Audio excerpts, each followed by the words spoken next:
Welcome to Tuesday, June 16, 2020. Your day weather podcast is going to be talking about a big contrast of weather in the region. Boy, there's a lot going on. Here we are in the middle of June, and we're still talking about unseasonably strong storm systems coming off the North Pacific. And this is just causing a huge variety of weather. Either it's hot and windy or it's cold and wet.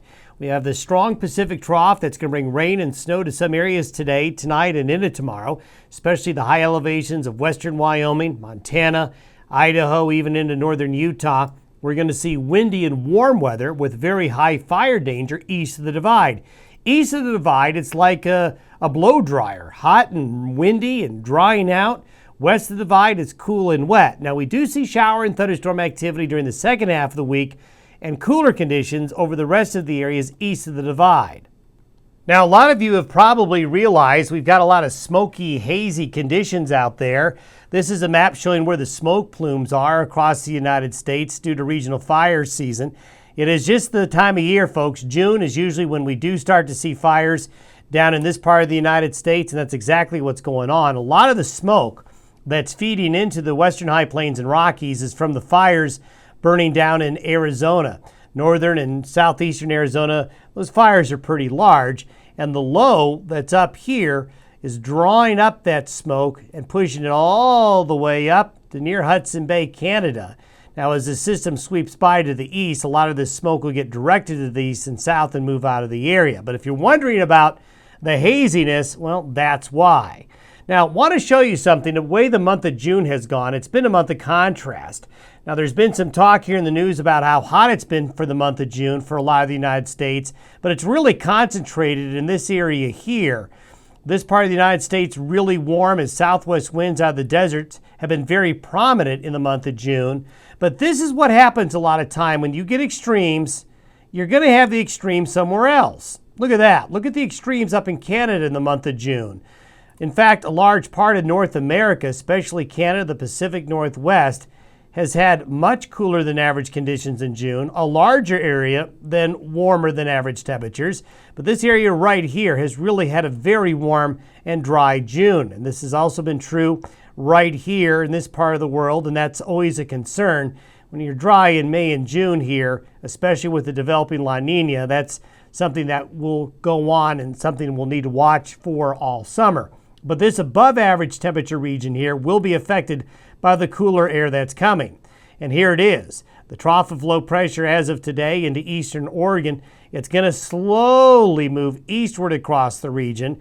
This is a really deep penetration of a strong low pressure system for this time of year, folks, and it's going to result in cooler, wet conditions. Now, there is good news. This area here that is showing the moisture between now and Friday, it needs the rain. Especially up here in the Bighorn Basin of Wyoming. It's really dry and they need rain, and they're going to finally get some. Places around Buffalo, Casper, central Wyoming continue to be dry. Also continues to be dry in southeast Colorado, although I've got some good news. It does look like this area here by the weekend is going to be in a better position to get some badly needed rain. West of the divide, as you can see down here, it's a very, very weak to that monsoon season down in southern Arizona and New Mexico. Not a lot of needed rain in those areas yet.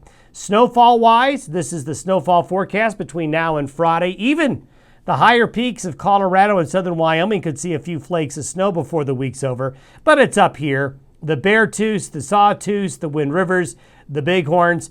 This is mostly coming later today, tonight, and tomorrow. There could be some areas upwards to 8 inches of snow in some of these higher elevations of western Wyoming, even more in southwest Montana and eastern Idaho.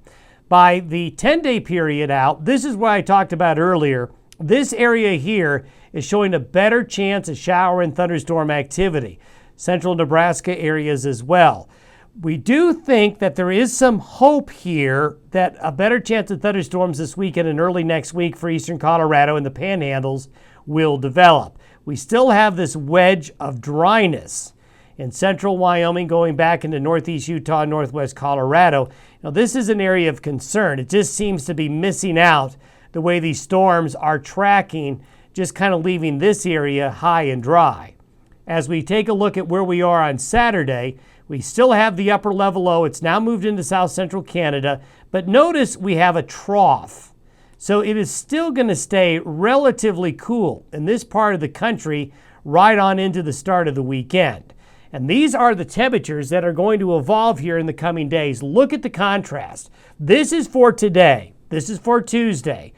Relative to average, east of the Continental Divide, look how warm it is relative to normal. Look at all the orange and red. Then look at all the blue and green. That's not very far away. Well, this area of colder air is going to push slowly, knocking down this heat by the end of the week.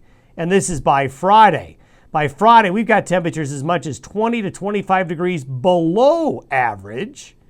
And this translates to high temperatures that may only be in the 60s. So areas right here that are going to be in the mid to upper 90s today may only be in the 60s by the end of the week. By Sunday, though, temperatures deviate back to near to a bit above average. But through Saturday, basically Wednesday through Saturday cooler. By Sunday and Monday, we start to warm up. Thanks for listening to Day Weather Podcast. Have a great Tuesday. We'll talk to you on Wednesday.